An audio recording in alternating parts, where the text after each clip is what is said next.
Bienvenue dans On n'a jamais fait comme ça, le podcast qui révolutionne vos pratiques RH. Vous en avez marre des méthodes RH de notre siècle ? Vous cherchez des solutions concrètes qui fonctionnent vraiment ? Alors vous êtes au bon endroit. Dans chaque épisode, je vous dévoile les stratégies qui marchent, les innovations qui changent la donne et les témoignages de ceux qui osent faire différemment. Ah oui, je suis Florent Le Tourneur, fondateur de We Feel Good. Et depuis 2016, ma team et moi avons transformé la communication RH de plus de 150 entreprises et collectivités. Notre mission ? Vous donner les clés pour attirer les talents, fidéliser vos équipes et booster l'engagement. Alors, rendez-vous sur www.wefeelgoodrh.com ou contactez-moi directement sur LinkedIn. Je vous offre un audit gratuit de votre communication RH et je vous mets le lien dans la description de cet épisode. Profitez-en aussi pour vous abonner à ce podcast pour ne rater aucun épisode, bien entendu. Alors, prêt à révolutionner vos pratiques ? C'est parti et excellente écoute. Ce podcast est soutenu par HelloWork, le premier acteur digital français du recrutement. Depuis 25 ans, HelloWork accompagne les entreprises avec ses solutions. Plateforme de recrutement, CV Tech, site carrière ou encore portail de cooptation. Plus de 50 000 pros RH l'utilisent déjà. Et vous ? Découvrez tout ça sur HelloWork Recruteur. Vous trouverez toutes les offres dans le lien en description de cet épisode. Hello à toutes et à tous et bienvenue sur ce nouvel épisode dont On n'a jamais fait comme ça, avec un épisode traditionnel en début d'année, vous allez voir. Et aujourd'hui, j'ai le plaisir d'accueillir ou d'être accueilli dans ces locaux par Stéphanie Fraise. Bonjour Stéphanie. Bonjour Florent. Merci de ton accueil. On est à 2 pas de la place Clichy dans vos nouveaux locaux. Tu vas peut-être nous en parler. Tu n'es pas une DRH académique. Tu viens du marketing, de la vente, du business avant de passer donc dans le monde des ressources humaines. Et depuis novembre 2023, tu occupes le poste de Chief Human Resource Officer chez Open Classroom, une très belle plateforme qui rend l'éducation accessible à tous. Tu t'es notamment fait remarquer par ton approche de recrutement basée sur les compétences plutôt que sur le simple CV.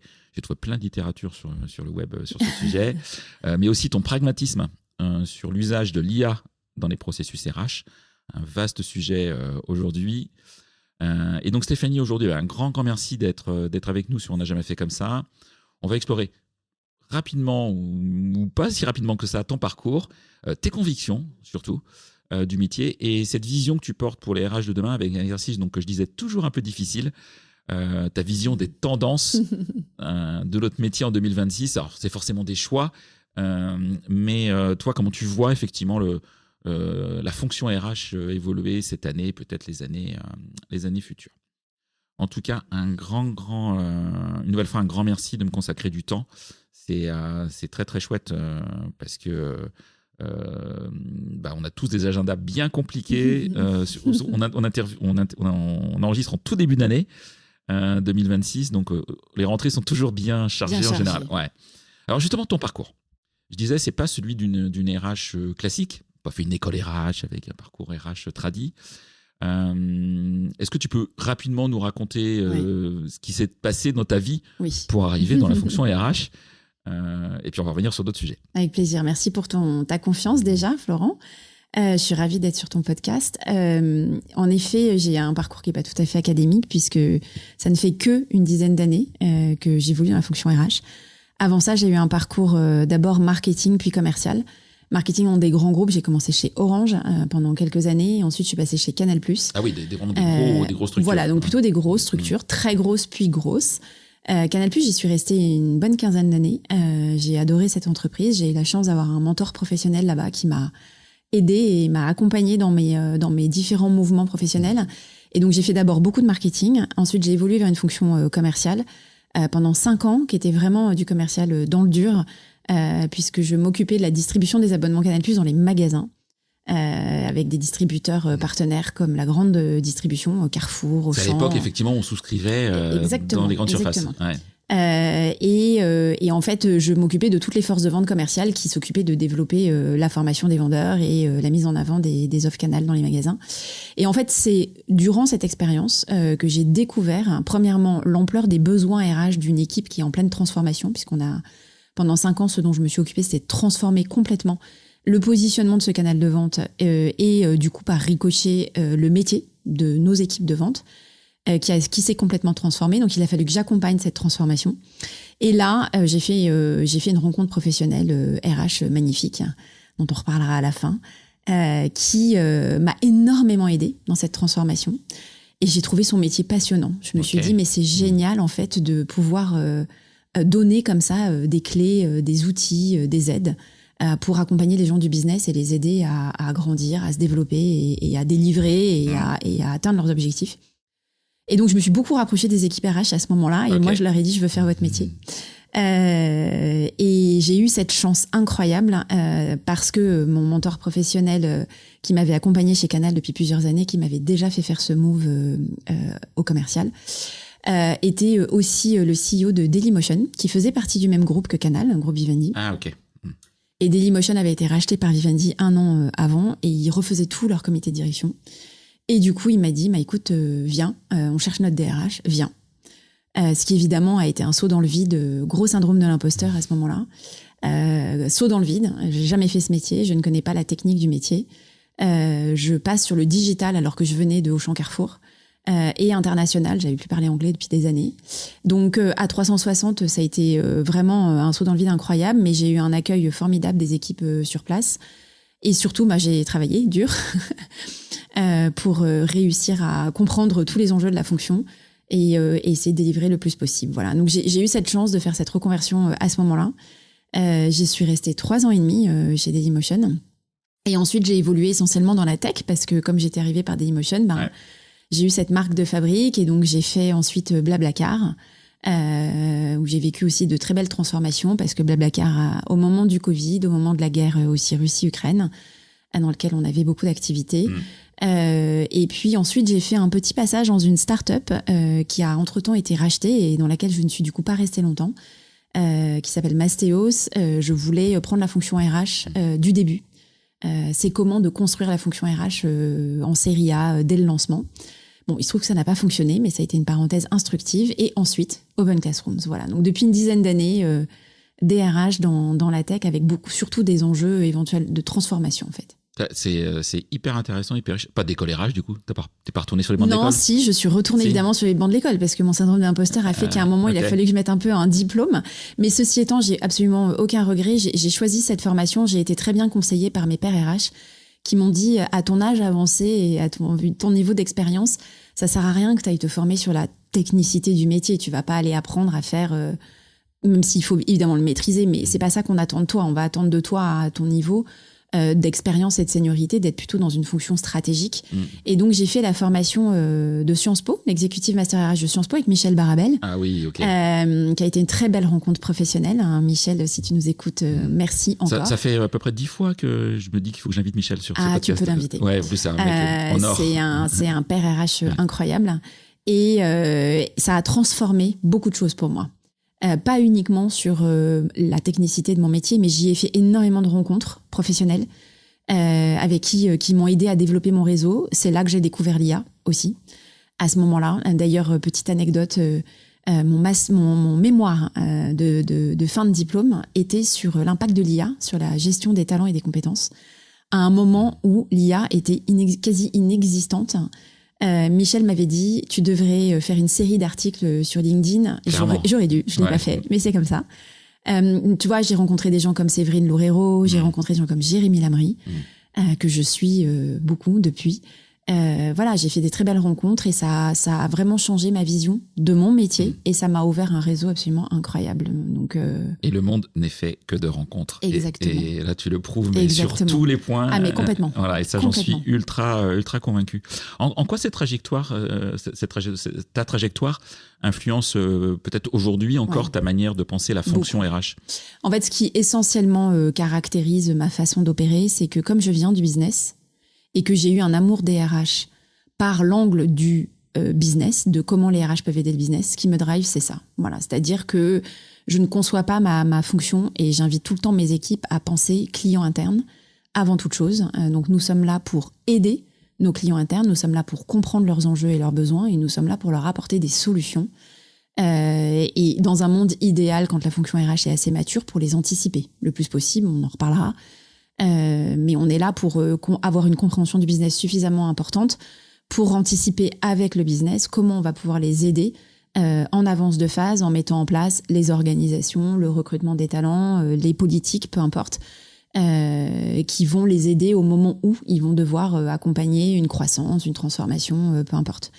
Donc c'est vraiment ça qui me guide. Et donc d'ailleurs, je travaille en général dans des entreprises où je suis capable de comprendre le business. J'aurais du mal à travailler dans des environnements qui me sont complètement étrangers. Une biotech, par exemple, une biotech. Ça me serait plus compliqué, je pense. Okay. Tu vois, Dailymotion, c'était assez facile de comprendre son activité. Blablacar aussi, Open Classrooms aussi. Open Classrooms me touche particulièrement, évidemment, de par sa mission, parce qu'on est au cœur de notre métier RH pour développer les compétences et permettre à des gens qui n'ont pas accès facilement à l'éducation de pouvoir se former et retrouver un emploi. Donc ça me parle tout particulièrement. Okay. Je pense que c'est la première fois que j'ai une entreprise dont la mission me touche autant, ce qui rend du coup mon métier encore plus chouette. Donc j'ai besoin de ça et j'ai besoin d'être moi très imprégnée dans le business. Tu vois, je m'efforce d'aller dans toutes les instances de gouvernance qui parlent du business. J'ai besoin de comprendre, d'avoir un avis aussi pour pouvoir éclairer toutes les décisions RH qui vont aider le business, quoi. Ok, très, très, très clair. Est-ce que tu as une illusion sur le métier RH que tu as dû peut-être déconstruire en prenant des responsabilités au fur et à mesure de tes années? Oui, essentiellement le fait que on peut pas aider tout le monde tout le temps. On n'est pas parfait. On fait des erreurs. On n'est pas des sauveurs non plus. Hein. On n'est pas des sauveurs non plus, exactement. Et ça, je dirais que c'est quelque chose d'un peu difficile à accepter, d'autant que la fonction RH est une fonction qui est sous la loupe. C'est, je pense, la seule fonction de l'entreprise qui est autant sous la loupe, qui est autant critiquée. Et donc, le moindre faux pas, la moindre erreur peut devenir cataclysmique. Ce qui, évidemment, n'est pas du tout le cas de n'importe quelle autre fonction. Qui est bien bâché sur voilà. LinkedIn, comme si c'était la faute des RH qui est des licenciements éco. C'est pas les RH qui décident qu'il y a des licenciements éco en général. Exactement. Alors, la fonction RH a une responsabilité. Enfin, moi, je suis toujours aussi très lucide sur notre responsabilité, mais par contre, je suis aussi... Enfin, je trouve très important qu'on soit aussi toléré dans nos erreurs et nos faux pas, parce qu'on en fait comme tout le monde. Mais on a une responsabilité. On peut parler du licenciement éco. Parce que je dis ça parce qu'il y en a malheureusement trop en ce moment. Exactement, tout à fait. Et c'est vrai que notre responsabilité, c'est d'essayer, dans la mesure du possible, d'anticiper les mouvements pour pouvoir les accompagner par avance de phase. Maintenant, il y a des situations économiques qui peuvent être difficiles. Open Classrooms, par le passé, a connu un licenciement économique dans un monde post-Covid où il y a eu une chute importante des besoins en formation. Donc oui, c'est des choses qui arrivent. Et là, l'essentiel, je dirais, dans ces moments-là, c'est de le faire par contre avec respect et humanité, malgré la difficulté. Et je crois que ça, c'est ce que nous, en tant qu'RH, c'est aussi notre responsabilité, c'est ce qu'on doit s'efforcer de faire. Ok, très très clair. Est-ce que tu as une ou des convictions RH que tu portes et qui sont vraiment aujourd'hui pour toi clés dans ton organisation et dans ton relation aussi de RH avec les dirigeants, les dirigeantes, les codires, les comex que tu fréquentes? Alors, en plus de ce que j'ai dit tout à l'heure, c'est-à-dire l'angle business, et je trouve que c'est vraiment la responsabilité des RH que de s'intéresser au business et de s'efforcer de le comprendre.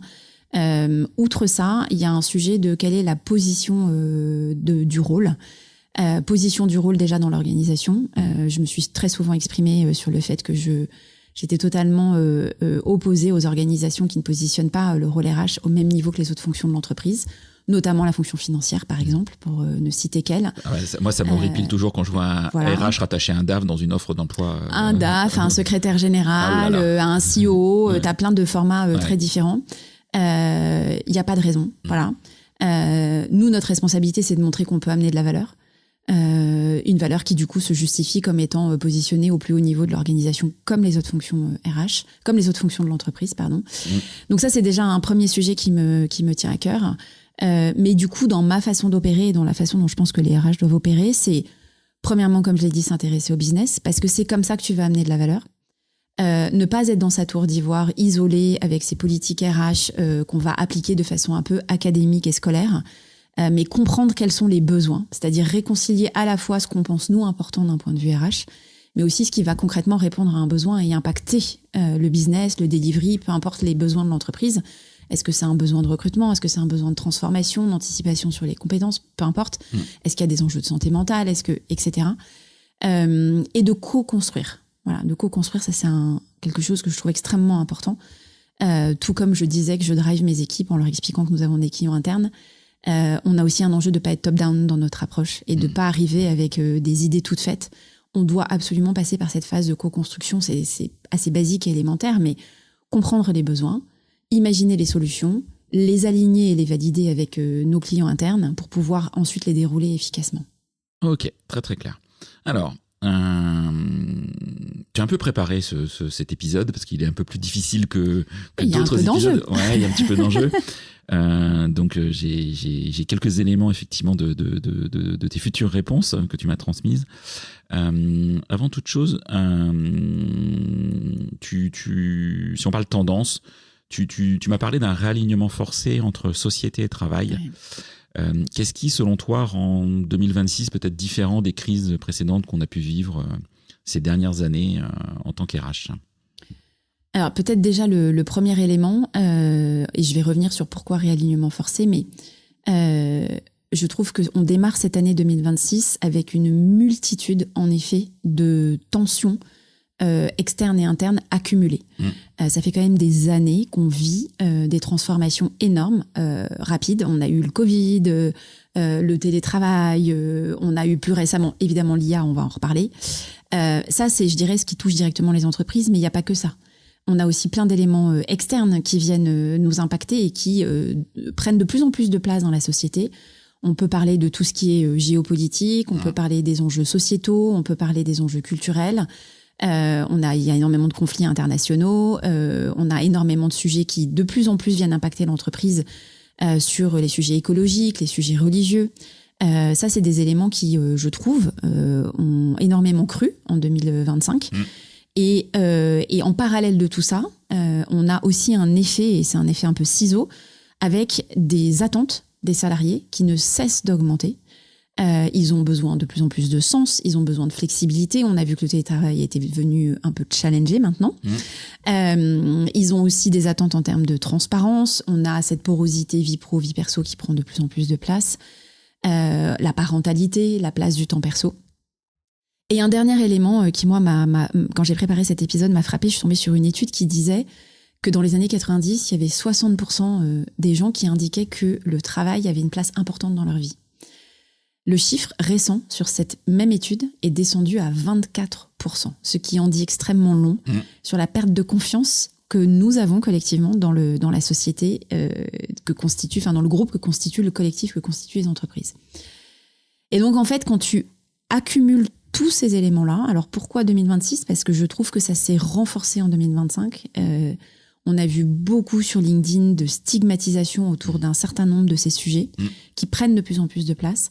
Et c'est pour ça que j'ai parlé d'un réalignement forcé, parce que l'entreprise, elle ne peut pas être étrangère à ces phénomènes, parce qu'elle constitue un collectif d'individus qui eux-mêmes vivent ces éléments, attendent quelque chose de l'entreprise. Ils attendent quoi de l'entreprise ? Ils attendent qu'elle prenne position sur un certain nombre de faits de société. On peut parler du fait religieux, on peut parler de la parentalité, on peut parler du télétravail. Et l'entreprise est aussi l'endroit où il y a un collectif qui rassemble des individus derrière un objectif commun. On y reviendra sur le rôle des RH, qui fait qu'elle ne peut pas rester étrangère à ces éléments-là. Donc, pour moi, pourquoi c'est important ? C'est parce qu'on a un monde extérieur qui est extrêmement instable, une porosité avec l'entreprise qui est de plus en plus forte et des attentes des salariés qui attendent que l'entreprise soit un espace où on va trouver un cadre et peut-être une forme de réparation ou de sens versus cette société qui est extrêmement chahutée et fragmentée. C'est intéressant ton enquête là qui est passée de 60% dans les années 90 à 24% terrible. Aujourd'hui. Oui, c'est terrible, on est d'accord. Terrible. Alors, je ne sais pas si l'enquête le dit ou si tu as les infos ou simplement juste toi, ta réflexion, ton opinion. Est-ce que tu penses que c'est lié à des métiers ? Est-ce que tu penses que c'est général ? Est-ce que c'est plus lié à tel ou tel type de fonction qui se sentent moins inclus dans des entreprises, peut-être plus dévalorisées que d'autres ? Comment tu analyses, toi, ce chiffre ? Je pense que c'est un mouvement général. Tu l'observes à un autre niveau qui est la place de plus en plus accrue des gens qui quittent le milieu de l'entreprise pour devenir indépendants. Oui. D'ailleurs, la fonction RH en est un exemple. Il y a de plus en plus de RH qui quittent. Moi, dans mon réseau, je voudrais pas avancer le chiffre parce que je n'en ai pas. Bien sûr. Mais honnêtement, je pense qu'on n'est pas loin du quart, du tiers. On en voit toutes et tous, c'est sûr. De mes pairs qui décident volontairement de ne plus être des RH en entreprise et d'être indépendants.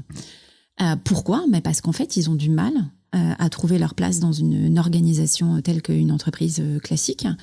Et ça, c'est vrai sur le métier RH, mais en vrai, c'est vrai sur énormément de métiers. On a des entreprises comme Malte qui se sont montées pour justement mettre en relation... alors c'est intéressant, et même, tu vois, dans des fonctions qu'on n'imaginait pas il y a quelques années dans l'industrie, tu vois, les techniciennes de maintenance, alors je masculinisais le métier parce que malheureusement, il est très masculin, technicien de maintenance. On discute avec... j'ai des clients dans ce monde-là, c'est difficile de recruter des techniciens de maintenance. Il y a des techniciens de maintenance qui se sont mis freelance, qui gagnent 2 fois mieux leur vie qu'avant, qui trouvent du travail comme ils veulent, et qui choisissent leurs employeurs pendant des semaines, des mois, en fonction du bien-être, de la culture, et qui veulent surtout pas un CDI. Ah oui. Parce que de toute façon, ils savent qu'ils trouvent, et ils s'éclatent comme ça. Ils choisissent leur congé quand ils veulent. S'ils veulent prendre 3 mois, ils prennent 3 mois. C'est des vrais sujets. Hein. Bien sûr. Donc, et en fait, du coup, pour répondre à ta question, je crois que ça touche toutes les entreprises, tous les milieux, tous les métiers. Et que ça, c'est une forme de crise par rapport à ce qu'apporte l'entreprise. Avant, c'était un non-sujet. L'entreprise, c'était l'endroit où on grandissait, où on était fidèle. D'ailleurs, on restait 10 ans, 15 ans, 20 ans, toute sa carrière dans la même entreprise. Aujourd'hui, c'est plus du tout ça. Tu l'as fait chez Canal. Et moi, je l'ai fait chez Canal. Et finalement, je suis restée assez longtemps chez Canal. J'ai plus le chiffre en tête, mais il y avait une étude qui avait circulé il y a quelques années qui disait... le nombre d'entreprises et le nombre de métiers que les futures générations allaient occuper, qui est absolument astronomique par rapport à ce qu'on a connu nous, qui sommes plus anciens, pas de la même génération. Donc voilà. Donc en fait, ça montre à quel point il y a un climat de défiance ou de crise vis-à-vis du collectif que constitue l'entreprise. Et évidemment, quand nous on est RH en entreprise, on joue un rôle absolument majeur pour créer un cadre et un collectif qui va permettre d'attirer, de donner du sens, de fidéliser. Alors, il ne s'agit pas de rester 15 ans, mais au moins un peu plus, tout en composant aussi avec les indépendants, qui font aussi partie, et ce n'est pas un des thèmes que j'aborderai, mais c'est quelque chose qui est assez établi maintenant, de devoir composer avec une partie de notre force de travail qui est indépendante. Alors du coup, tu parlais du rôle des RH par rapport à ce sujet de réalignement forcé. Ouais. Quel est le rôle des RH un peu comme gardien du sens ? Et comment éviter les écarts entre le discours, les valeurs affichées et la réalité vécue au quotidien dans les boîtes ? Bon, ça, c'est un sujet hyper important. Hyper important et d'autant plus important que... alors moi, j'ai eu la chance d'évoluer ces dernières années dans des entreprises où les missions sont extrêmement claires et explicites et sont un levier d'engagement et d'attraction très fort. Chez Open Classrooms, rendre l'éducation accessible, on a chez nous des salariés qui sont absolument passionnés et qui vibre à chaque fois qu'on a un étudiant qui vient témoigner de à quel point on lui a permis de remettre un pied dans ses études et dans l'emploi. Donc c'est extrêmement gratifiant de voir à quel point tu impactes. Voilà. Maintenant, comment concrètement on peut aligner ça ? C'est ce que tu as dit. Je pense qu'on est sorti de ce monde, notamment de la start-up, qui avait des grands discours et qui n'appliquait rien dans la vraie vie. En tout cas, moi, ce que je me suis toujours attachée à faire dans les entreprises où j'étais avec mes équipes, c'est de cascader ce que veut dire cette mission, la culture et les valeurs qui sont... voilà, ça veut dire quoi travailler chez Open Classrooms ? En quoi c'est différent que de travailler chez Blablacar ? C'est quoi l'expérience que tu as ? Et comment ça se traduit dans chaque moment de vie, dans ton entreprise, du premier contact que tu as avec l'entreprise dans le processus de recrutement, en passant par ton onboarding, en passant par... le management, comment le management manage. On a écrit un modèle managérial avec les managers qui était directement inspiré de notre culture et de nos valeurs, qui sont explicites, qu'on a traduit en comportement observable. Comment tu gères la performance et comment tu gères l'offboarding, etc., etc. Et en fait, concrètement, il s'agit de traduire ça en des actions précises et concrètes, en des comportements observables et de pouvoir ensuite adapter toutes tes politiques RH en conséquence. Quand tu fais ça, d'un seul coup, tes valeurs, elles deviennent hyper concrètes. Elles sont vécues. Je peux donner un exemple concret, par exemple. Nous, on a une politique du feedback qui est assez incarnée, qui est assez présente. Et on invite nos collaborateurs. On a les vendredis du feedback. On a une chaîne Slack parce que nous utilisons Slack comme un des outils de collaboration interne. On a un channel Slack qui est dédié au feedback. On utilise un outil dans lequel ils écrivent leur feedback, qu'ils peuvent rendre public et qui est associé à une valeur, à l'une de nos 4 valeurs. Et donc, tu dois donner des exemples très précis de le feedback, je le donne à qui, pourquoi et en quoi ça illustre et ça incarne cette valeur-là de l'entreprise. Ça, tout le monde peut le faire. Et tout le monde peut le faire. Tu peux choisir qu'il soit public, et auquel cas c'est publié sur cette chaîne Slack et toute l'entreprise le voit, ou tu peux choisir de le mettre en privé, ou tu peux choisir de le mettre en privé plus le manager, parce que tu souhaites que le manager soit informé. C'est un exemple très concret. Quand c'est public, j'imagine que c'est quand même une version positive des choses. Bien sûr, c'est évidemment. Et c'est toujours compliqué de donner des feedbacks de progrès, et on a formé nos managers à le faire, et petit à petit, on accompagne l'entreprise pour le faire. Mais tout ça pour te dire que du coup, cette histoire de valeur, elle peut devenir très concrète.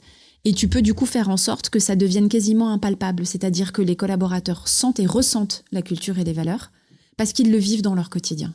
Parce que chaque jour qui se passe dans leur façon de travailler, dans leur environnement de travail, dans les actes managériaux, dans le comportement du comité de direction, il y a des comportements, des faits, des éléments qui sont alignés avec cette valeur.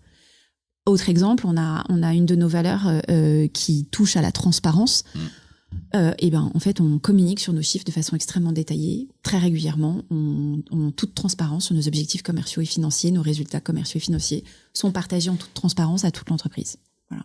Qu'ils soient bons ou moins bons, quoi. Qu'ils soient bons ou moins bons, exactement. Voilà, donc ça, nous, en tant que RH, c'est vraiment notre rôle de faire en sorte que ça devienne très concret. Ça, c'est un premier point, et c'est ce qui permet un peu de donner du sens à l'expérience du salarié. Le deuxième, c'est que nous, on est quand même ce que j'ai appelé moi les gardiens du cadre. Ça veut dire quoi ? Ça veut dire que nous, notre rôle, c'est quand même de mettre en place des politiques qui soient claires, mais qui soient aussi tangibles, et qui permettent justement d'encadrer certains des sujets qu'on a évoqués tout à l'heure. J'ai parlé du fait religieux, on peut parler de l'expression politique, on va y avoir des élections, c'est toujours des moments qui peuvent être compliqués. Qu'est-ce qui est OK ? Qu'est-ce qui est pas OK ? Et on peut ne pas être d'accord avec ce qui est OK, pas OK, mais par contre, c'est la culture et la politique de l'entreprise. Et ce qui est la politique de flexibilité, on s'est parlé du télétravail, nous on est en entreprise qui est en remote first, ça veut dire quoi ? Concrètement, qu'est-ce que ça veut dire ? Qu'est-ce qui est autorisé ? Qu'est-ce qui est pas autorisé ? C'est pas non plus la fête à neuneux. Exactement. C'est une expression un peu de vieux d'ailleurs. Mais je la comprends. Merci. Je la connais. En fait, et donc ça, nous, en tant que RH, c'est très important qu'on soit ceux qui aidons à définir ce cadre, à faire en sorte qu'il soit aligné avec la culture et les valeurs de l'entreprise, et qu'il soit explicite pour les salariés, et que du coup, quand il y a un débord, quand il y a un fait qui n'est pas aligné avec ça, qu'on puisse se référer à ce cadre pour dire ça c'est OK et ça c'est pas OK. Et tu peux ne pas être d'accord, mais il se trouve que c'est notre politique et notre cadre d'intervention et de travail chez Open Classrooms. Donc ça, c'est un deuxième élément. Et en fait, le troisième, qui est pour moi extrêmement important, c'est ce que j'ai appelé le collectif. J'ai déjà parlé du collectif tout à l'heure, architecte du collectif. Pourquoi ? Parce qu'en fait, on est là pour rassembler et fédérer autour d'un objectif commun. Comment ça se traduit de façon très concrète ? Je peux prendre un exemple. En quoi les objectifs de l'entreprise viennent servir notre mission ? En quoi les objectifs qui vous sont cascadés à vous, en tant qu'équipe et individu, quel est votre niveau de contribution individuelle aux objectifs de l'entreprise et à la mission ? C'est hyper important de fédérer un collectif, et c'est ce qui va... on a parlé tout à l'heure de la fragmentation, de la crise, etc. L'entreprise, ce qu'elle peut faire, c'est qu'elle peut fédérer un collectif autour d'un sens et d'un objectif commun. Mais il faut que ça soit très concret pour chaque individu. Ça, c'est une bonne façon de le faire. Quand tout le monde est soudé derrière un objectif commun et quand tout le monde comprend comment il contribue individuellement à ça, alors tu as de grandes chances que l'entreprise forme un collectif qui fédère les individus et qui évite de la fragmentation et de l'individualisation. Et ça, les RH jouent un rôle évidemment hyper important. On peut aussi parler dialogue social. J'ai la chance, moi, d'avoir un niveau de dialogue extrêmement collaboratif avec notre CSE et nos représentants du personnel. Et notre rôle aussi, en tant que RH, c'est d'équiper les managers. J'ai un peu parlé des managers tout à l'heure. À chaque fois que j'arrive dans une entreprise, c'est la première chose que je fais, définir le modèle managérial, former les managers, parce qu'ils vont être le ciment qui va faire le lien entre les individus de leurs équipes et l'entreprise.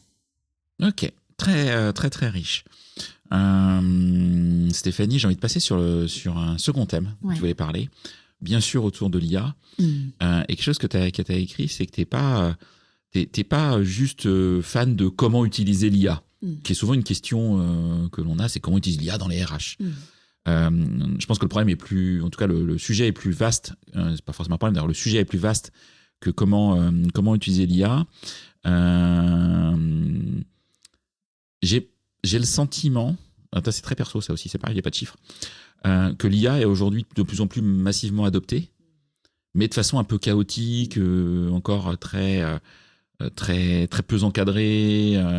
On teste, limite c'est du shadow IA.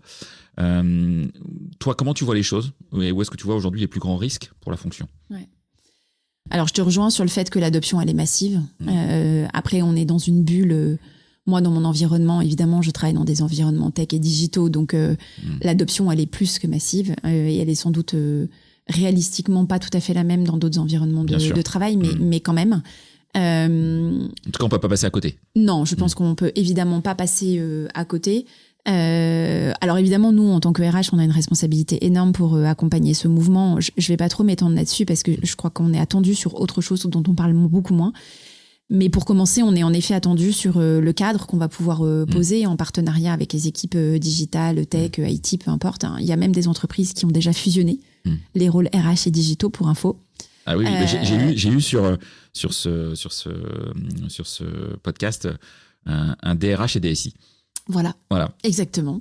Donc on voit bien à quel point ça devient maintenant des enjeux communs. Donc former, donner du cadre, tu as parlé de Shadow IA, en effet c'est hyper important de protéger les intérêts de l'entreprise. Donc tout ça c'est une réalité. Elle est d'autant plus importante que sinon on a le risque, comme à chaque un peu rupture technologique, de laisser des gens sur le carreau. Voilà, si nous on s'occupe pas d'aligner tout le monde et de former tout le monde et de mettre tout le monde au même niveau. C'est encore plus flagrant chez vous. Évidemment. Évidemment. C'est votre cœur de métier. C'est notre passion. Donc pour nous, c'est hyper important. Au-delà de ça, moi je crois que là où nous, les RH, on a un rôle énorme à jouer, j'ai parlé d'anticipation tout à l'heure, c'est comment l'IA vient impacter les métiers de l'entreprise et comment les entreprises s'adaptent et anticipent là-dessus. Alors je voulais citer en préparant, je suis tombée sur une citation de la DRH de Microsoft qui s'appelle Amy Coleman, qui est intervenue à Unleash en octobre 2025. Et j'ai souligné une phrase que nous utilisons beaucoup chez Open Classrooms. Elle a dit « Nous basculons du monde des postes, des fonctions et des organisations à celui des compétences, des tâches et des résultats. » Voilà. Et en fait, qu'est-ce que ça veut dire ça d'un point de vue? Quel est l'impact pour les entreprises et quel rôle on a à jouer nous, les RH, là-dedans? C'est qu'en fait, il faut désormais penser compétences, tâches et résultats pour organiser la formation, pour organiser l'anticipation des compétences. D'ailleurs, il y a d'autres chiffres qui circulent, qui disent, alors Jérémy Lamry, si tu m'écoutes, tu sauras de quoi je parle, mais les fameuses hard skills et soft skills, on dit qu'aujourd'hui, les hard skills, donc les compétences dites techniques, elles ont une durée de vie qui est inférieure à 18 mois désormais. Donc ça prouve à quel point en fait le monde va tellement vite que ça sert à rien d'être en maîtrise parfaite et totale d'une compétence technique qui évolue en permanence. Donc en fait tout change, tout est évolutif. Et là où l'IA vient impacter, c'est qu'elle vient donc décomposer notre travail en tâches et elle vient se substituer partiellement voire totalement à nous sur un certain nombre de tâches. Donc du coup ça veut dire que nous en tant qu'équipe RH, on doit travailler sur l'anticipation des transformations de ces compétences. Ça veut dire qu'il faut faire preuve d'un peu de prospective. Et d'ailleurs, Jérémy fait ça aujourd'hui, de travailler sur une prospective des compétences, d'évaluer comment dans le métier, le domaine d'activité dans lequel mon entreprise évolue, quelle anticipation je peux avoir de ce qui va se passer à horizon 2-3 ans. C'est pas la peine d'aller au-delà, mais d'essayer d'anticiper un minimum les mouvements pour pouvoir identifier quelles vont être l'évolution des compétences et comment je vais anticiper sur l'accompagnement des salariés sur ces transformations, parce que c'est des transformations qui prennent du temps à faire. L'être humain ne peut pas changer du tout au tout du jour au lendemain. Et donc, c'est là où la planification des compétences peut être anticipée. Alors, on parle de strategic workforce planning, qui est un peu le nouveau mot pour la GEPP. Voilà, GEPP, acronyme bien connu des équipes RH. Le GEPP, c'était un peu la vision statique de ça. ce qui est entendu derrière la SWP, et d'ailleurs, il y a plein d'outils de la tech RH qui existent sur le marché, qui peuvent accompagner ça, pour avoir justement une démarche qui est plus statique, mais qui est proactive, qui va permettre d'avoir une gestion beaucoup plus dynamique pour anticiper les compétences et accompagner les différents changements de l'entreprise. Donc ça, c'est un premier point, un premier enjeu en tout cas. Le deuxième, c'est on peut plus avoir des grandes campagnes de formation comme on faisait avant. On mettait tout le monde dans une salle, voilà, une fois par an, et tu formes tout le monde à la compétence X, Y, Z. Non, en fait, ça marche pas. Et donc, en fait, il faut maintenant aller vers un apprentissage continu. On parle souvent de micro-learning, ou en tout cas de t'adapter à l'environnement de travail et d'être en apprentissage continu versus une formation one-shot. Ce qui implique d'avoir des organisations qu'on appelle apprenantes, qui vont vraiment mettre l'apprentissage, qui est un sujet qui nous est cher chez Open Classrooms, au cœur de l'ensemble de tes dispositifs et de tes politiques RH. Donc le sujet, c'est ça en fait. Le sujet, c'est anticiper plutôt que subir, et c'est mettre l'apprentissage et être proactif versus réactif, et mettre l'apprentissage au cœur de tes politiques RH. Et ça, avec ce qui s'est passé l'année dernière sur l'ampleur de l'IA générative, je crois que c'est quelque chose qui doit nous préoccuper désormais en tant que fonction RH pour piloter les talents et la gestion des talents et des compétences de façon anticipée. Ok, extrêmement clair. Le sujet du strategic workforce planning, du SWP, qui n'est pas forcément encore qu'un mot qui est très connu.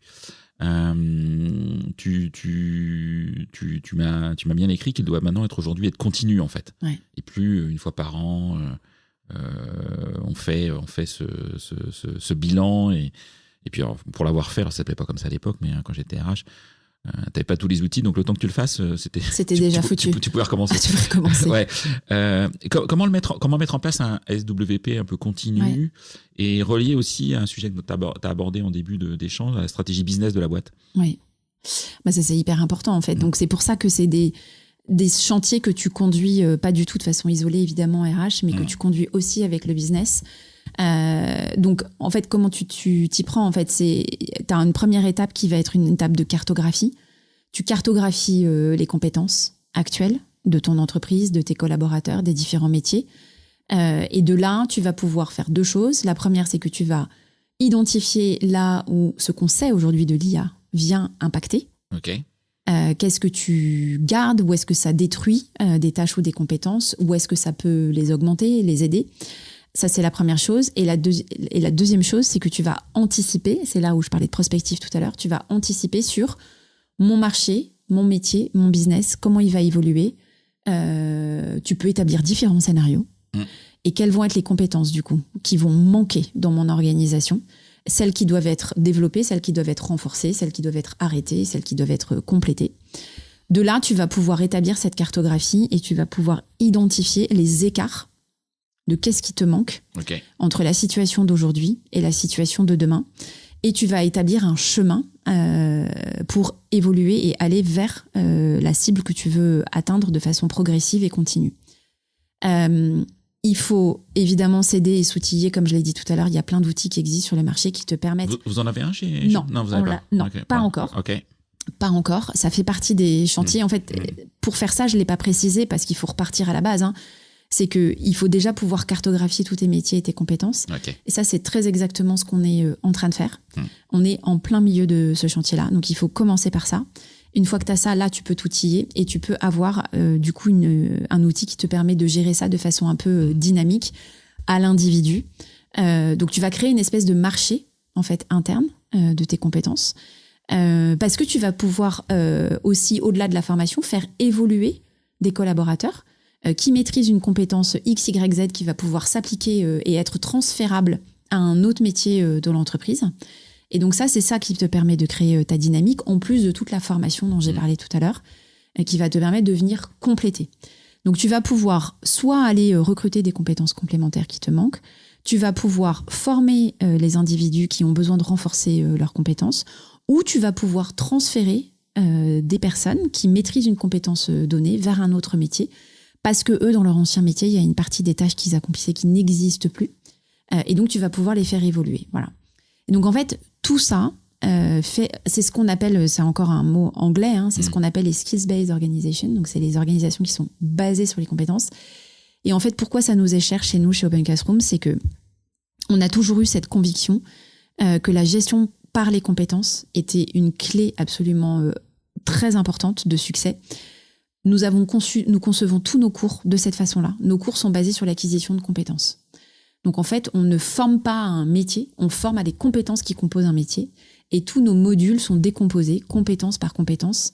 Et le deuxième point, c'est que ça doit être très concret, très ancré dans le réel. Donc tout ça, c'est des sujets qui sont sur lesquels les RH peuvent évidemment intervenir et anticiper en construisant le plan qui permet d'avoir une organisation organisée autour des compétences et avec les outils qui vont te permettre de le gérer de façon dynamique pour pouvoir anticiper la suite et former tes collaborateurs ou bien les transférer là où ils ont besoin d'être transférés. Ok. J'avais 2 questions, je vais en choisir une parce que le temps tourne. Sur ce sujet, avant de passer au dernier point que tu voulais aborder dans les tendances. Allez, je fais mon choix. Justement, tu parles de paysage de compétences qui est très mouvant, etc. Ouais. Comment un peu sécuriser aujourd'hui les collaborateurs et comment éviter des fractures aussi entre les métiers, les générations, les niveaux de qualification? T'as pas 4 heures. J'ai pas 4 heures, ouais, c'est ça. En fait, déjà, la première chose, c'est que cette cartographie des compétences, il y a un élément important que j'ai pas cité, c'est quel est le niveau de maîtrise des compétences. Une fois que tu as cartographié des compétences qui sont associées à un métier donné, l'enjeu, et c'est là où d'ailleurs les managers, j'en ai pas parlé non plus dans ce rôle-là, mais c'est très important, vont jouer un rôle extrêmement important. Les managers et les pairs qui interviennent autour d'une personne donnée vont pouvoir évaluer le niveau de maîtrise de la compétence donnée. Est-ce que la compétence, elle est maîtrisée partiellement, correctement ou parfaitement? Une fois que tu as cartographié les compétences données et le niveau de maîtrise, c'est là où tu vas pouvoir venir accompagner correctement, avec le bon niveau d'intensité, le renforcement des compétences. Si une compétence est pas du tout maîtrisée, tu vas pouvoir venir intervenir sur la personne concernée pour pouvoir l'accompagner. À l'inverse, si j'ai quelqu'un qui est en maîtrise totale, il va pouvoir être un mentor pour un de ses pairs qui la maîtrise pas totalement. Ça, c'est aussi ce que tu fais dans une organisation qui est basée sur l'apprentissage continu, c'est que tu utilises aussi beaucoup les collaborateurs en interne pour faire ce qu'on appelle de la formation sur site, en fait, tu vois, avec du mentoring, du pairing. Donc, comment tu fais pour éviter qu'il y ait de la disparité? Tu fais ça. Tu cartographies tes compétences, tu évalues le niveau de maîtrise des compétences et tu fais en sorte d'aligner ton plan de développement. Alors, en fonction de tes priorités business, tu peux avoir un besoin crucial en 2026 de renforcer une compétence critique, par exemple, vente. Et tu vas mettre un peu le holà sur d'autres développements. Donc, tu arbitres aussi en fonction de tes besoins business. C'est en faisant cette cartographie exhaustive des compétences et du niveau de maîtrise que tu vas pouvoir adapter ton plan et aider chacun à progresser à son niveau à lui et être sûr que personne ne reste sur le carreau. Ok, très très clair. Merci sur ce sujet. Dernier thème que tu souhaitais aborder avec moi, et avec nous d'ailleurs, pas qu'avec moi, la soutenabilité du travail et la santé mentale. Avec des chiffres de santé mentale qui sont, comme tu l'écris si bien, édifiants. Est-ce que tu peux en parler et puis de ton opinion, ta vision du sujet ces prochains mois, ces prochaines années? Alors, j'ai longuement hésité à mettre ce thème comme étant une tendance RH parce que c'est pas comme si c'était une nouveauté. La santé mentale était cause nationale en 2025. Mais malheureusement, je crois que c'était pas suffisant et qu'il va falloir continuer à s'en préoccuper. Pourquoi ? Parce qu'en fait, on n'a pas encore les derniers chiffres de fin d'année et de la clôture de l'année, mais déjà dans le courant de l'année 2025, on a pu constater sur les différentes enquêtes et les différents chiffres qui ont circulé que les chiffres ne s'amélioraient pas. Les chiffres que je peux mentionner, 1 salarié sur 2 présente un niveau de détresse psychologique modéré ou élevé. On a un taux d'absentéisme qui ne cesse d'augmenter. On était à 2-3% il y a quelques années, on est à 5% en 2025. On augmente aussi d'ailleurs une hausse de la durée des absences, qui est d'autant plus préoccupant parce qu'on ne se parle plus de petits arrêts ponctuels, on se parle d'arrêts longs. Et évidemment, je ne parle même pas de la part que représente le burn-out et le stress dans ces arrêts et dans les difficultés de santé mentale. Donc en fait, la raison pour laquelle j'ai voulu remettre ce sujet et l'emphase sur ce sujet, c'est que Je crois que ça doit continuer à être un de nos enjeux majeurs. Il est très en lien avec le premier d'ailleurs que j'ai cité. L'entreprise n'est pas un endroit où on peut imaginer qu'il n'y a pas de porosité entre la vie personnelle et la vie professionnelle, parce que parfois les enjeux de santé mentaux peuvent avoir des déclencheurs liés au travail, mais qui peuvent avoir des origines ou des causes personnelles. Et donc nous, notre responsabilité, on y reviendra du coup sur le rôle des RH, c'est évidemment d'accompagner tout ça, de l'identifier et d'avoir les actions qui conviennent et qui sont importantes. Parce qu'en fait, la problématique à laquelle on va être confronté, c'est que du coup, on rejoint le sujet de crise par rapport à le sens qu'on trouve au travail. Si le travail devient une source de souffrance et de santé, comment on peut imaginer 2 secondes engager les collaborateurs et faire en sorte que les entreprises délivrent? Ça n'est pas possible. Alors, je vais reciter Jérémy Lamry, mais j'ai eu l'occasion de l'écouter récemment où il a parlé de ces sujets. Il a parlé de quelque chose que je trouve très intéressant. Il a parlé de polyfatigue. Voilà. C'est quoi ça? En fait, il parlait de polyfatigue parce que, et c'est aussi en lien avec le deuxième thème de l'IA, c'est qu'on se retrouve avec un niveau de charge, ce qu'il a appelé la charge cognitive, qui s'est intensifiée. On n'a plus de break, on n'a plus de pause. En fait, notre cerveau est en travail et en ébullition permanente. Et du coup, ça crée un niveau de charge cognitive qui crée ce qu'il a appelé donc de la polyfatigue. Et qui se combine avec la perte de sens, qui se combine avec l'intensité des crises extérieures et intérieures des entreprises, les ruptures, les changements permanents, etc. Fait que du coup, on se retrouve face à des injonctions très complexes entre les besoins d'une entreprise que de délivrer et d'atteindre ses objectifs, et de l'autre, des salariés qui ne suivent plus, en fait, qui n'y arrivent plus, avec une part des salariés qui ne suivent plus qui augmente. Donc, en fait, c'est cette rupture entre les deux sur laquelle je pense qu'on doit absolument se dire qu'on a encore un enjeu en 2026 à accompagner ça. Il y a 1000 façons de l'accompagner, évidemment, mais c'est, je crois, un sujet qui reste totalement d'actualité et qui est une de nos grosses tendances encore cette année. Ok. Et je reviens sur Jérémy Lamry, tu as parlé d'un sujet que j'ai trouvé, qui m'a fait tilt quand je l'ai lu, un peu sur le manager du futur et le côté régulateur. Comment tu vois les choses et quelle est la place du RH auprès de ses managers pour aller vers ce type de rôle parmi les multiples rôles d'ailleurs qu'ont les managers de proximité? Alors ça, c'est un point important que tu soulèves. J'ai eu l'occasion dans un podcast il y a quelques temps de parler de à quel point je sais que le rôle managérial est un rôle absolument critique. Il est presque aussi critique que celui des RH. Il est même aussi, voire plus critique que celui des RH. Pourquoi? Parce qu'en fait, les managers, tu l'as dit, ils ont leur rôle est absolument charnière dans une organisation parce qu'ils sont là pour donner du sens par rapport au projet d'entreprise à leurs équipes. Mais ils sont aussi là pour entendre et accompagner leurs équipes et faire en sorte que ces injonctions parfois paradoxales se réconcilient. Alors en effet, sur ce sujet de la santé mentale, ils sont absolument critiques. Et c'est pour ça qu'il faut les aider, les accompagner et les outiller parce que ça s'invente pas en fait. On peut pas déclarer du jour au lendemain qu'un manager va être responsable de la santé mentale de ses équipes si on l'a pas équipé.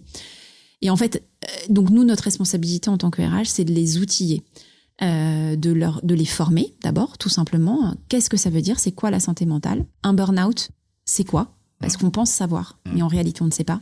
Tout le monde pense qu'un burn-out, c'est juste le résultat d'une charge de travail importante. C'est faux. C'est pas vrai.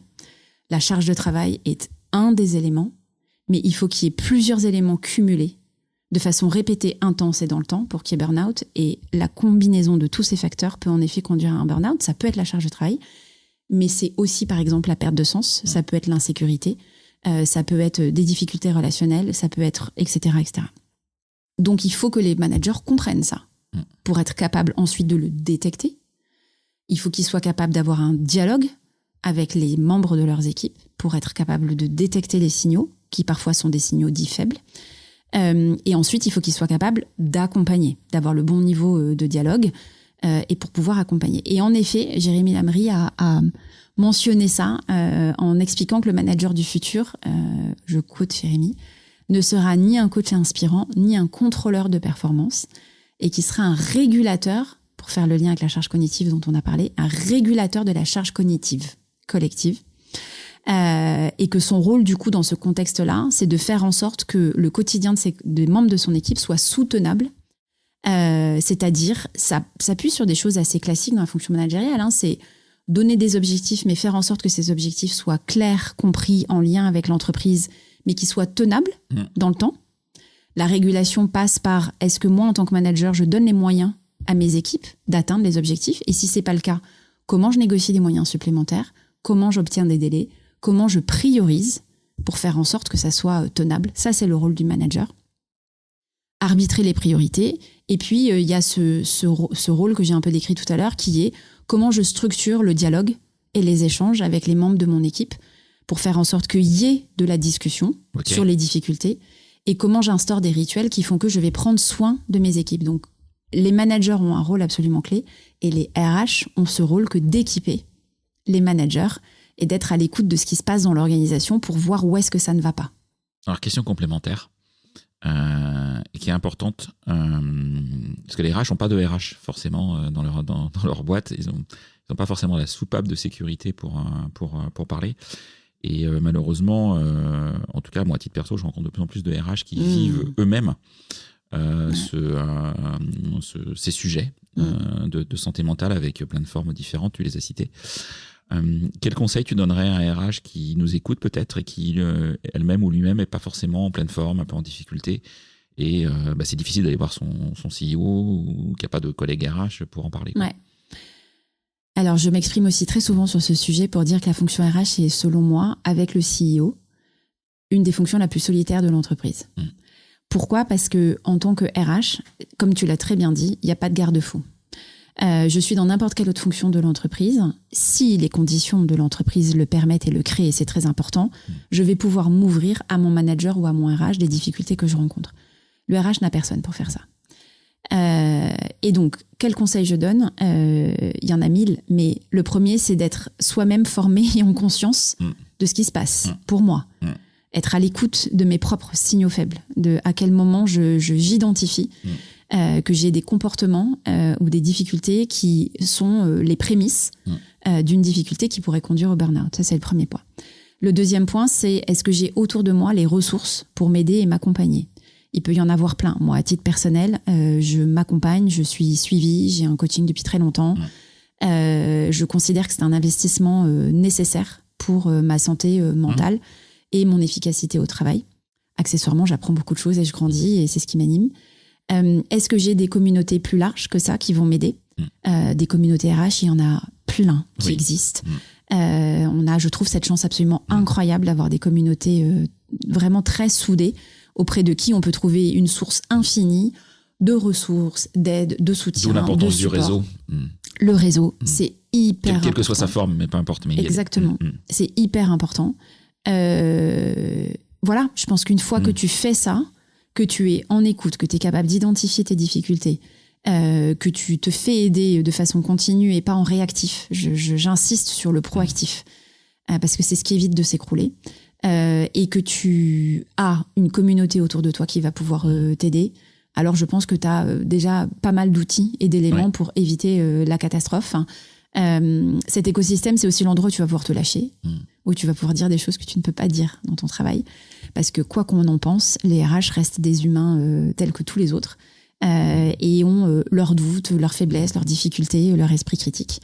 Et ne sont pas des robots parfaits qui ne exécutent parfaitement. Des Superman ou des Superwoman. Exactement. Et tu vois, je rajouterai un sujet, mais en tout cas qui est une conviction perso. Je pense que tout RH aujourd'hui doit être formé à devenir formateur ou secouriste en santé mentale. Ouais.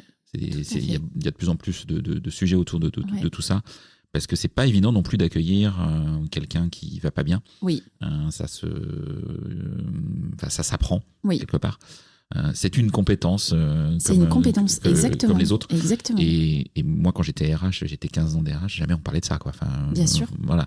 Et je pense qu'aujourd'hui, ça va faire partie de la boîte à outils. J'aime pas ce mot-là d'ailleurs pour le coup, mais d'un RH. D'un RH et des managers.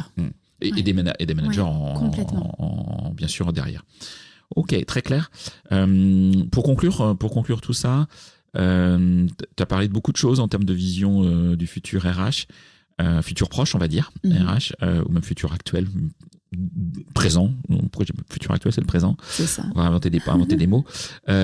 Pour conclure, si tu avais un conseil à donner aux RH qui nous écoutent, par quoi commencer concrètement dès ce mois de janvier, février ?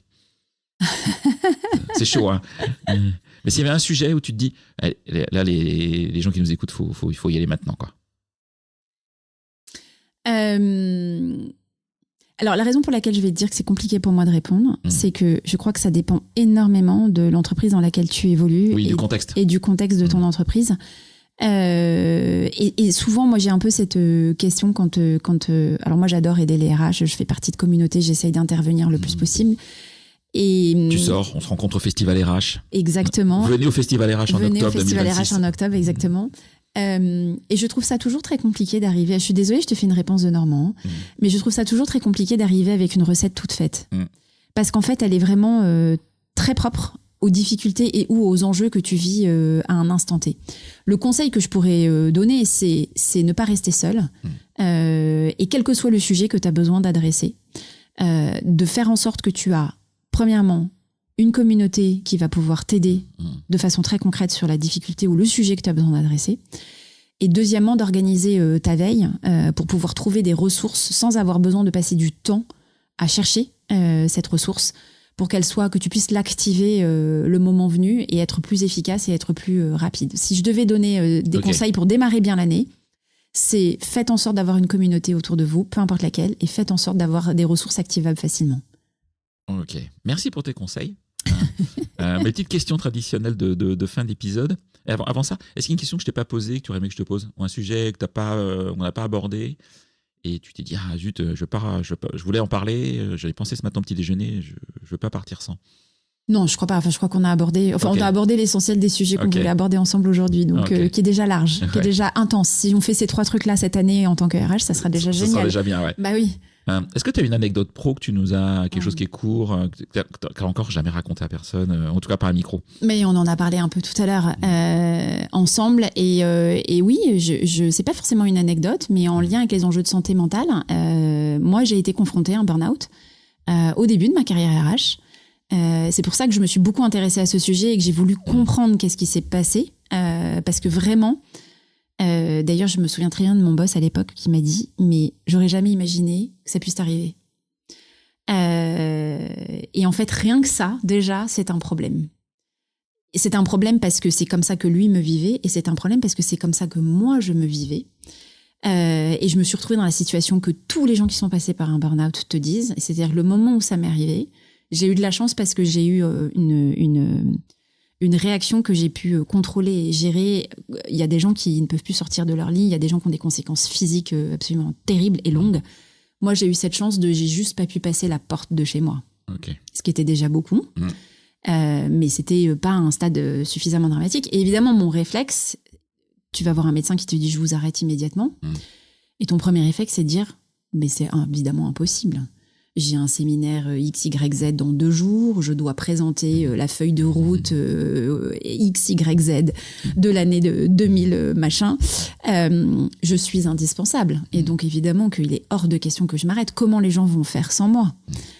Donc ça, cette première difficulté qui est d'accepter que tu n'es pas indispensable, que le monde peut continuer à tourner sans toi, que la Terre ne va pas s'arrêter, que l'entreprise ne va pas fermer parce que tu t'es arrêté. Cette acceptation-là, déjà, c'est une énorme évolution. Et c'est quand même dommage d'attendre d'être confronté à une telle difficulté pour s'en rendre compte. Donc, je me suis arrêtée et j'ai essayé de comprendre ce qui m'arrivait. Et donc, c'est là où j'ai compris que le burn-out n'était pas juste une question de charge de travail. Oui, j'avais une charge de travail importante. Mais en l'occurrence, à ce moment-là, j'avais tout un tas d'éléments dans mon contexte de travail qui faisaient que j'étais en décalage total avec mes attentes, mes besoins. Et donc, pourquoi je parle de ça ? Premièrement, parce que c'est compliqué de façon générale de parler de ces fragilités et de parler du burn-out. Ça l'est encore plus pour les RH. Et je trouve que c'est important de réaliser que nous sommes aussi confrontés à ça. Et c'est pour ça que ce sujet me tient à cœur, parce que je trouve que de façon générale, dans le monde du travail, on accepte peu les fragilités. De façon générale, on accompagne peu et pas assez les sujets de santé mentale, et encore moins pour les RH. C'est pour ça que je voulais parler de ça. Ok, merci. Merci aussi d'en parler. D'oser en parler. Est-ce qu'il y a des RH que tu me recommanderais d'interviewer sur ce podcast? Oui, alors j'ai envie de parler de celle qui a été... J'ai eu un mentor professionnel qui m'a accompagnée longtemps, et j'ai eu aussi la chance d'avoir un mentor RH qui m'a donné ce goût et cette envie de faire des RH et qui reste un modèle pour moi. C'est Sophie Le Thiers, c'est la DRH de Kaufman & Broad. J'admire la façon qu'elle a d'opérer son travail parce c'est elle qui m'a aidée dans mon métier commercial. C'est elle qui m'a montré que les RH étaient là pour apporter de la valeur et des solutions et m'aider à grandir dans ma fonction business. Bref, je te laisserai la rencontrer. Ok. Tu vois, je ne la connais pas. Je regarde, Elle est très forte en dialogue social. Ouais. Elle est très forte en anticipation sur le sujet des compétences. Elle est forte sur beaucoup de sujets. Donc, je te la recommande. Ah oui, un très joli parcours RH. Elle est passée par Canal. Et elle est passée par Canal, exactement. C'était ma DRH chez Canal. Ah oui, donc c'est effectivement un lien forcément fort. Merci pour ce contact. Personne que je connais pas, donc toujours intéressant. Alors je sais que tu es adepte de la veille professionnelle. Comment tu l'as fait et quels conseils tu pourrais donner à des RH qui des fois me disent j'ai pas le temps? Oui. Un petit conseil rapide, tu vois. J'ai pas le temps, c'est je le prends pas, déjà, c'est important. Moi, LinkedIn est pour moi une source infinie de ressources. Il faut identifier les professionnels RH qui prennent la parole et développent des contenus sur les thématiques qui t'intéressent et les suivre, déjà, tout simplement, premièrement. Deuxièmement, s'abonner à des newsletters. Il ne faut pas en avoir 10, 2 ou 3, ça suffit. Mais qui sont les newsletters clés. Tu peux en citer si tu en as un, toi, 2, oui, 3, alors moi, évidemment, alors, j'ai la newsletter de Jérémy Lamry que j'adore. Qui est j'ai aussi une newsletter, là, le nom va m'échapper, mais sur tout ce qui est droit social, qui est extrêmement important. Alors, je peux citer Lumna-Sin, par exemple, qui évidemment crée une quantité infinie de contenu que j'adore. Elle est vraiment brillante. Voilà, donc ça peut faire partie des éléments que tu suis. Et le troisième, c'est les podcasts. Parce que ça, c'est facile à digérer comme contenu et ça te donne plein de clés. Alors moi, c'est un peu la difficulté, c'est que j'écoute les podcasts dans les transports, mais je voudrais noter ce qu'on me dit, donc c'est pas évident. Ton podcast est une source infinie, évidemment, de ressources. Et je suis aussi une grande adepte du podcast de Alexis Eve. Yaniro, qui est un excellent podcast RH. Voilà, The Human Factor, qui est un excellent podcast RH. Tout à fait, merci. Si on est RH et qu'on a envie de partager avec toi, d'échanger, etc. Alors, j'ai pas dit vendre des trucs dont t'as pas besoin. J'ai dit vraiment échanger. Si possible. Comment est-ce qu'on peut te contacter facilement? C'est LinkedIn. Facilement. C'est vraiment LinkedIn. C'est vraiment l'endroit que je regarde tous les jours. Je mettrai le lien vers ton profil LinkedIn. Je réponds pas forcément à tout le monde et tout le temps. Alors évidemment, quand c'est des solutions commerciales, je suis absolument désolée, mais j'y arrive pas à répondre. Il y en a trop. Mais pour le reste, j'essaye, dans la mesure du possible, d'être réactive et de répondre. Et quand je suis en particulier sollicitée par des RH qui ont besoin de conseils, j'essaye de le faire, vraiment. Oui, ou qui aurait, alors je le souhaite évidemment pas, ce serait pas le choix, mais peut-être quelqu'un qui aura besoin d'aide. Ouais, bien sûr. Peut te contacter. Alors, bien sûr. Après, toi, tu peux faire le premier niveau de guide, mais c'est tout. Sans problème. Sans problème. Sur LinkedIn, c'est la meilleure façon. Un grand merci, Stéphanie. C'est moi qui te remercie pour ta confiance. Je t'en prie. Et c'était très riche. Un grand merci pour ce super épisode. Très heureux de l'avoir réalisé. Et puis, je te dis à bientôt. On va se recroiser prochainement, forcément, dans ce petit univers RH francophone. Et puis, si vous avez envie de rencontrer Stéphanie, venez au Festival RH, je le redis. Pas pourquoi je parle du Festival RH aujourd'hui, mais vous rencontrerez Stéphanie. J'y serai, c'est sûr. Voilà. Et ce sera l'occasion. Salut à Maud Grenier. Ouais, ce sera l'occasion d'échanger avec toi en direct.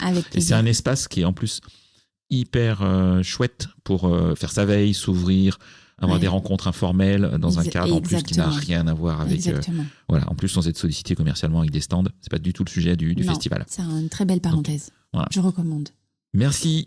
À bientôt à tout le monde. Florent. Merci à tout le monde. Merci, au revoir. Belle année. C'est terminé pour ce bel épisode. Merci de l'avoir suivi en entier.